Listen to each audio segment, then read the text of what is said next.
mbrëma, Adelin. Mbrëma. Ju se erdhe dashur, na cili pres në studio, faleminderit për kohën, hajde lutem. Ky është vendi për ju. Faleminderit shumë. Jemi bashkë në këtë pasditë që me siguri pasditët, sidomos tani në periudhën e pushimit të Leonis, të gjejnë më të qeta, pa ndonjë angazhim, po them kështu publik, se angazhim të madh e di që mund të kesh brenda mureve të shtëpisë. Si po ja kalon këto kohë? Mirë shumë, faleminderit shumë për ftesën. Kjo periudhë është më e qetë, sigurisht se jemi në pushimin e Leonis, mirë po punën cilën e bëjmë nuk është që na lën aq shumë rahat ta shijojmë pushimin e Leonis. Mirë po, në përgjithësi është një periudhë shumë e mirë, shumë e ëmbël. Unë e thash edhe për shikuesit, je nënë e 3 fëmijëve, të kanë gjetur në fazat të ndryshme të 3 pushimet e Leonis, çka dallojnë nga njëra tjetra për ty? Të trijat me kanë gjetur në fazat të ndryshme. E para më ka gjetur në fillimet e mia të karrierës, që ka qenë më e vështira, për shkak se kam qenë on për herë të parë, ka qenë sfida se si do të jem si nën, si do ta balancoj atë punën e karrierës edhe të mëmësisë. Mirë po, fatbarësisht me ndihmën e miqve, në bashkëshortit i cili pashtë është avokat, ja kena arrit që t'ja dalim shumë mirë edhe të kthehemi në punë me një sukses shumë të mirë. Sigurisht që ka qenë pak sfiduese, mirë po ka kalu shumë mirë edhe ja. Pasi e kuptove formulën e balansit, cila ishte kjo formulë? Nëse mund të ta quajmë si do t'il, për ty personalisht, se e kuptoj që për secilin nën është një përjetim ndryshe dhe se për secilin karakter apo edhe profesion që ka. Pa tjetër, fillimisht ishte një frikë shumë e madhe, sigurisht që herën e parë nuk e din se si do të funksionoj, si do të funksionoj mëmësia. Fillimisht nuk e kam besu as vetë aftësit që mundet të ketë një nën. Pas taj tani edhe si profesioniste, atë është çfarë forcë mund të ketë një femër dhe kur e donë një punë, mund t'i arrijë qëllimin, mund t'i bëj me sukses të gjitha gjërat. Edhe mëmësinë, edhe karrierën, edhe çdo gjë tjetër. Me përgjegjësi dhe me përkushtim, duke mos lënë anash asgjë, as karrierën dhe as familjen. Avokatia si profesion thuhet që kërkon një mendje të ftohtë. Kur po them kështu nga një gjykim të ftohtë, edhe që pak e hiq të ketë një përfshirje emocionale. Sa ja ke dalë për gjatë këtyre viteve që e ushtron si profesion, a ke pas raste kur edhe je përfshirë emocionalisht, apo edhe je thyer në zemër për nga ndjeshmëria e rasteve apo situatave që mund të kesh qenë? Njerëz jemi, pavarësisht që ushtrojmë një profesion i cili me të vërtet kërkon të kesh një mendje shumë të ftoftë, mirë po zemra i ka ato ndjenjat, edhe shumë herë jemi gjendë në një situatë kur me të vërtet kemi ndje dhe mshëri njësoj si kur vetë pala. Ndoshta edhe ma shumë sepse është puna jonë, sakrifica, krejt mirë, po kur e sheh që ka vështërsi qofni po në realizimin e drejtës, ajo të dhem edhe ty si avokat. Të ka ndryshuar, sepse gjithmonë thonë se ndodh një histori dhe nga aty mirret një kthesë edhe në mënyrën se si e pranon profesionin dhe profesionin ty. Ka pas në një histori specifike e cila Adelinën e ka bërë ta kuptoj më ndryshe profesionin apo qasjen e saj ndaj njerëzve në këtë profesion? Është një profesion i cili çdo ditë na mëson. Çdo ditë na përball me histori të ndryshme, me rrethana të ndryshme. Po ka pas shumë raste, jo vetëm një, po disa raste cilat unë i marr mësim, qoftë se si do të sillem me njerëz, qoftë se si do të jem si prind, për shkak se shoh se ka pas prind që çfarë sakrifice kanë bërë për fëmijën e vet, që fëmia vet të ketë një jetë sa më të mirë, që të ketë sukses.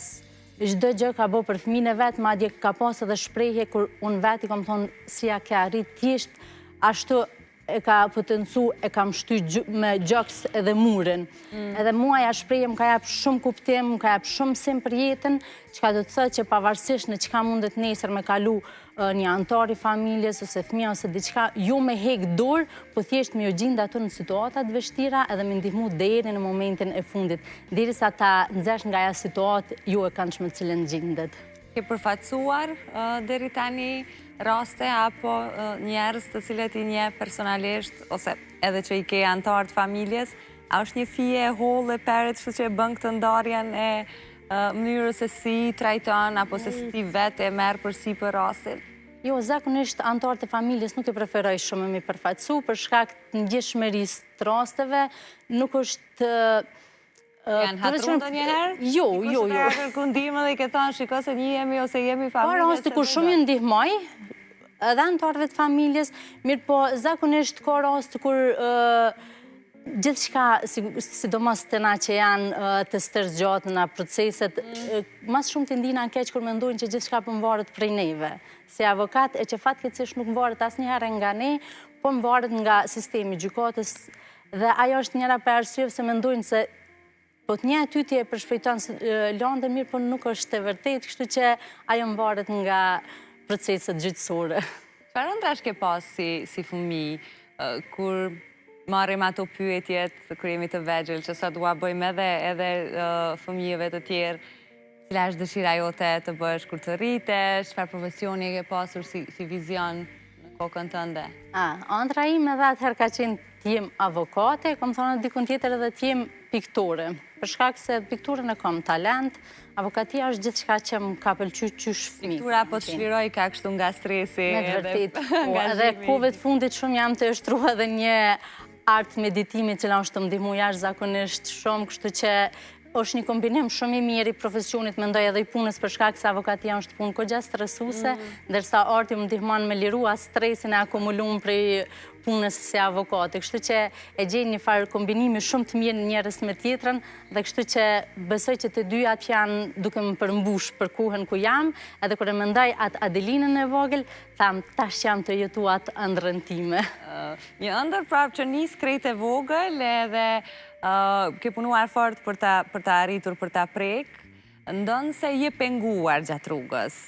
Thomas, nëse flasim tek momenti afër provimit që ti ke pas, atëherë u pengove nga aspekti shëndetësor që besoj ka qenë diçka totalisht jashtë diçkaje që do ta kishe menduar ndonjëherë në jetë, ose jashtë simptomave që po kaloje në atë periudhë. Në çfarë situate e kuptove se diçka s'po shkon me shëndetin tënd? Sigurisht që kalojnë sfida të ndryshme, po kjo shëndetit është çdo herë është më e rëndë, për shkak se mvaret çdo herë nga fuqia jote e jashtme, ju ajo e mbrëmshme, se janë dy fuqi të cilat luftojnë njëra me tjetrën. E mbrëmshme që ti dëshiron të bësh diçka mirë, po ajo jashtme nuk ta lejon, për shkak se fillova të ndjej disa lodhje shumë të mëdha, pasha që fillova të hub shumë peshë, e pash që çdo ditë po ndihem shumë keq, derisa normal shkova të vizitoj doktorët, u konstatu që kam një problem pulmologjik, mori ku edhe shërimi, normal se ishte në fazë shumë delikate për mua, për shkak se përfunduan studimet, përfundoj praktika, erdha i momenti kur duhet të nënshtrum provimin të jurisprudencës, erdha i momenti kur duhet të realizoj ëndrrën time, cilën nuk kisha ndruar si fëmijë, mirë po fatkeqësisht ndodhi ajo që ndodhi dhe thjesht e pranova si një sfidë të cilën ma ofroi jeta dhe cilën do ta kaloj, mësoj shumë durimin, ma mësoj shumë që suksesi më i madh këtë jetë që ka shëndeti, çdo gjë tjetër vjen pas shëndeti. Për mua ishte një mësim shumë i madh i jetës. Pra humbe krejt këto etapa që i kishe prit për kohë të gjatë, përfshirë edhe nënshtrimin e provimit të jurisprudencës, sepse tu rekomandua një shtrirje, regjim shtrati për shkak të situatës që ishe. Po thua që mësove shumë, ishte kohë e gjatë kjo dhe si e kalove ndryshe? Cilat ishin periudat e ditës ku, si me thonë, mendoje me veten, ndoshta për gjitha ato të humburat që po ndodhin për gjatë kohës sa ishe shtrirë? Bleron këtë moment më ktheve në një ku, kështu taman po e ndjej, po e rikujtoj ato momente, po qëndrova shumë gjatë në spital edhe ato ndëgjova shumë histori të ndryshme të jetës njerëzve. Sa gjatë? 6 javë. 6 javë. Edhe ato po thoj se shumë shpesh qëndru pacientat edhe kom pas kohë të ndëgjoj histori shumë të ndryshme. Se zakonisht kanë qenë edhe të moshës ma madhore, edhe kom dëgju historit jetëve ndryshme të njerëzve, më kanë jep shumë mësim, më kanë jep shumë kurajo, më kanë jep shumë vullnet që unë muna me vazhdu tutje, çdo ditë sigurisht që ju kom lutë Zotit që kem një shëndet shumë të mirë, edhe sigurisht që kom qenë një paciente shumë e disciplinune, e cila ju përfillte gjitha rekomandimeve të doktorëve dhe sot fatbarësisht gëzoj një shëndet shumë të mirë, edhe pse më ka marrë shumë kohë, se pasi që kom dalë nga spitali është doshtë edhe një muj tjetër regjim shtrati, Mirë po, fatë barësisht i kom djekë të gjitha uzimet dhe sot gëzoj një shëndet të mrekullueshëm. Qa bëre pas ditës kur tu kumtua lajmi se je tashmë me shëndet të plotë? Sot e ndjej një farë lloj shlirimi, do më thonë kër e bona fotografimin e fundit, edhe e ndjej ashtë duke ecë rrugës edhe të ndjej një lloj lehtësimi, thjesht i thom vetes që ja dola, për shkak se në momentin që unë ushtriva në spital, ja thash vetes, do të kthehna në gjendje siç kam qenë edhe më herët. Edhe, do më thonë, pas 2 muajve, kur e bona fotografimin e fundit, kom pas çdo muaj pas taj ta përsëris, do më thonë dikun pas 6 muajve kur e bëra të fundit, përfundimisht që dihet a jam shëru plotësisht, e kom ndjen një lloj lehtësimi edhe një lloj krenarie me veten tam, edhe duke e falendëruar Zotit që unë ja arrita edhe u shërova plotësisht. Kështu që për mua ka qenë një moment shumë i mirë, edhe e kujtoj shumë herë jetë, edhe ka qenë një moment mësim i jetës, se si unë sot e perceptoj jetën. Nëse dikush që po na dëgjon në këto momente dhe e ndjen veten ato simptomat që përmende krejt në fillim, çka është saktësisht diagnoza me të cilën ti u përballe? Ka qenë problem pulmologjik. Ashtë termin mjekësor nuk po mujnë atë këtu, kështu që... Okej, po pra nëse ke... Po besoj... Nëse ke lodhje... Po, lodhje, djersitje, humbje peshe, sigurisht që unë shpesh tham shko edhe kontrolloj mushkrit. Okej, qartë. Kështu që këtu janë... Kemi edhe një mesazh për gjithë njerëzit që po na shohin. Mos ta marrin si diçka... Po, ka qenë problem pulmologjik, problem me mushkri, me thonë në gjuhën popullore, për shkak se tash në termat mjekësor, unë jam e mangët, për shkak se nuk është profesioni jam edhe nuk është shumë që mu imi dita ato smundjet. E kuptoj, po qartë me rëndësi, në këtë gjuhën që kuptojmë dhe neve që si jemi të fushës, ta dim që po patëm këto simptomat të drejtohemi edhe të mos alëm se nga njëherë kur flasim për këtë kulturën e shëndetit, shpesher dim me anashkalu gjitha simptomat që mund të na vinë, derisa të jemi në pikën zero, me thonë kështu, se në limitin e fundit shëndetit, që le ti marim gjanat seriosisht sa herë që nuk jemi. Nëse që kërkush nuk do t'i ketë këto simptoma, por nëse veç i kanë, atëherë është mirë që të vizitojnë. Gjithsesi ti edhe pas kësaj sfide u ktheve përfundimit të ëndrrës, pra ju reke asaj edhe o e përfundoj, o s'ka fund tjetër. Si u ndjeve kur u realizua ajo? Me të drejtën Blerona, për nga natyra jam e tillë, jam karakter që nuk heq dorë. Nëse vendos një synim, punoj deri në realizimin. Çdo herë tham, mund dalin pengesat ndryshme gjatë rrugës, po asnjëherë të mos i konsiderojmë ndalesa, të duhet vazhdojmë të ecëm përpara. Erdhi koha që të nënshtruam provimin të jurisprudencës, ishte emocion shumë i veçantë. Normal se është një qelë që neve na i hap rrugët edhe për të qenë qoftë avokat, prokuror, gjyqtar, secilit që e zgjidh atë ëndrrën e vet, atë profesionin e vet. Edhe në momentin që unë i nënshtruna dhe i kaloj procedurat për shkak se njëherë duhet i nënshtruhesh me shkrim, që është ndarë në 2 limit ndryshme penale dhe civile, dhe më thonë është 2 ditë të ndryshme, është nga 5 orë, e kalon me shkrim, pastaj duhet i nënshtruhesh me gojë. Që është në komisioni përbërë prej nëse zgabet. A kështu hënethet, a? Një të tem nuk kom pos asnjëherë emocion ma shumë se sa në momentin kur unë kom hyp për më pyet, asnjëherë një tem nuk kom pas emocion. Mirë që s'ke pas atë blackout që i thonë që ti e din që i din ato përgjigjet e atyre pyetjeve, po për momentin... Shumë është interesant me mu se nashta kur e kom qatë stres komplet, më kujtuhen krejt.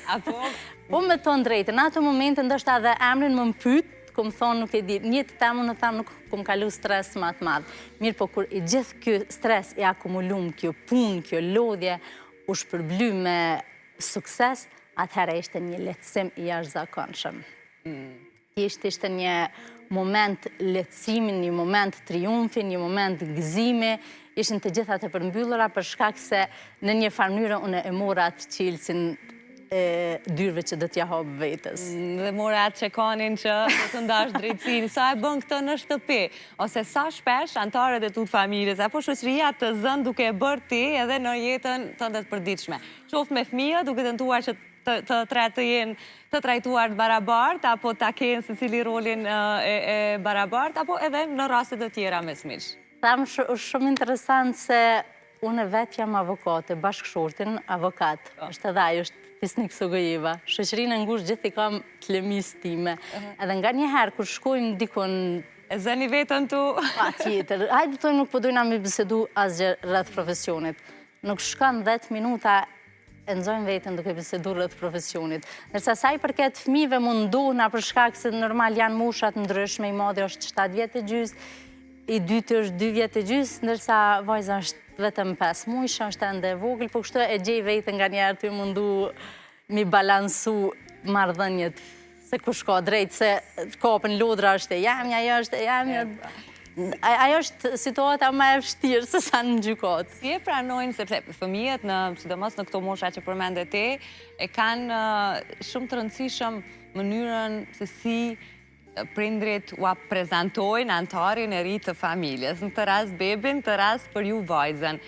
Si keni punuar me bashkëshortin që ardhja në jetë e vajzës të jetë e pranueshme për fëmijët dhe duke qenë vajzë e parë në shtëpi?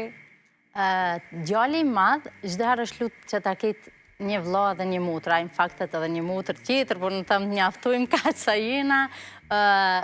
Pak diferenca e të mëdhajve ka qenë më e madhe, ka qenë 5 vjetë kur ka ardhur një fëmija i dytë. Ato është dashur më shumë e punu për shkak se ka qenë një moshë 5 vjetë e ka pasi vetëm vëmendje në gjithë familjes, ka qenë pak më ndryshe.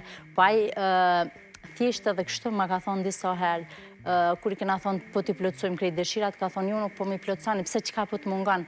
Thjesht po mungon një vëlla ose një motër, pse krejt kanë vëlla ose motër, unë nuk kam. Edhe çdo herë kom thonë, don Zoti edhe ty një ditë ta plotëson këtë dëshirë, e faleminderit Zotit që ja ka plotësuar të dyat edhe me një vëlla dhe me një motër. Për atë ka qenë pak më sfiduese dhe çdo herë e kom përdor një metodë, faktikisht nana një shoqës më pa të tregu edhe... Hajde, tu a tregojmë krejt nanave tjera. Nana një shoqës më pa të tregu, kështu që e kom marrë si mësim prej sajna, ka thonë se sa herë që kom lind një fëmijë, e kom blerë një dhuratë dhe ja kom dërgu fëmijës tjetër, i kom thonë këtë dhuratë ta ka sjell fëmija. Edhe unë shumë thjesht të madhët i kom thonë blen çfarë dhuratë, do me ta pru vëllau, ai ka thonë një gitarë, dhe kem shkuar kena ble gitarën. Edhe ja kena dërgu, kena thonë këtë dhuratë e ki nga vëllau. Është kjo një lloj korrupsioni prej startit? Nuk e kisha thonë korrupsion, është një plotësim i dëshirës. E kam dëgju si strategji. Po, adin, kom përdor këtë strategji dhe po besoj që ka funksionu të fëmijët e mi, po tash të pesho se i vogli është vetëm 2 vjetë e gjysmë, 2 vjetë kanë diferencë me vajzën. E kom pritë si shumë sfiduse për shkak se është një moshë e cila nuk kupton, nuk është moshë që mundet mi thonë mi a tregu në gjarjen, i kom tregu që vjen një motër, kështu, po nuk është që e percepton njëjtë si kur fëmija i madhë. Po janë t'i kalu jashtë zakonisht shumë mirë. E kom pas pak atë frikën që mundet me lëndu, po shumë thjesht pe pranën shumë mirë, për shkak se tash për tregoj edhe një ngjarje. Jam në gjithonse, po djali 2 vjeçar nuk ja kom ndërprej. Edhe tash i kom tregu që tash kur vjen beba, njërën gjikjen e me pijo, ndërsa tjetrin motra. Edhe besoj që e ka pranu shumë mirë. Shumë mirë e ka pranu, se kom mendu që mos kom e gjelëzu, ka me kona e periudha që e shes si fëmijë tjetër, po mundohna thjesht që jemi balansune edhe t'i kushtoj se cilit atë rëndësinë e vetë, se cilit t'ja japi atë kuhen që i takon. Me shma përmende gjithënjen dhe duke qenë një grua që ka gjetur balansin mes familjes dhe karierës, shpeshherë është e diskutueshme si temë puna e pranimit të grave që punojnë dhe respektimit të drejtës së tyre për gjithënjen, o në vend pune, o në vende publike. Ke hasë ndonjëherë gra apo edhe vetë duke qenë pjesë këtyre stop se këtu nuk lejohet ose shikimit më ndryshe gjatë gjithënjes? Unë për veti personalisht nuk më hasë asë një herë që dikush më ka shiku më një sy ose diçka pëse unë për japi gjinë një vend publik. Asë një herë, thjesht atë duhet të shikoj si ushqim i fëmis, asë gjëmë tjetër. Kështu që unë personalisht nuk e kam problem, kudo që jam, nëse është fëmija... Ose ke par nga këto diskutimet? Kom dëgju raste që dikush e ka shumë problem që të jap gjinë publik, ose ka raste kur tjerë të shikojnë me një sy jo bashkë mirë sepse po jap gjim publik, por ne nuk e shoh si problem, edhe besoj që asnjë nonë nuk duhet të shoh si problem, për shkak se ajo është proces natyral edhe thjesht fëmia ka nevojë për ushqim, edhe ushqeja aty ku fëmia e kërkon. Nuk mund të ti zgjedhësh një fushnjës faktikisht, ajo është një fushnje e cila ushqim bazë ka vetëm qumshtin e gjirit, edhe nuk mund të ti caktojsh vendin se ku ai fëmijë duhet të pi qumsht. Kërë që po besoj që se cila nonë duhet mundi e lirë ta ushqej fëmijën e vetë me qumshgjire atu ku ajo njihet rahat edhe fëmija ndihet rahat. Okej, jam krejt në fund dhe dua ta marrë edhe një përgjigje tjetër nga ti me që polëm për disa prej gjërave më shënjuse në jetën tënde, nga ajo se sa je përpjekur për të arritur këtu ku je në karrierë, nga mënyra e rritjes së fëmijëve, por edhe përballja me problemet shëndetësore që ketë te kalu. Si kronologji kështu e gjithë jetës tënde deri tani, çka është mësimi më i bukur që i ke nxjerrë jetës deri sot? Kronologjia më e mirë, më e bukur që ja kam nxjerrë jetës është ta bësh punën me nder, jetën ta jetosh me guxim dhe gjithmonë prioritet të jetë familja. Faleminderit shumë që erdhe. Faleminderit shumë gjithashtu edhe juve. Është momenti për një shkputje publicitare, kthehemi në pjesë të dytë.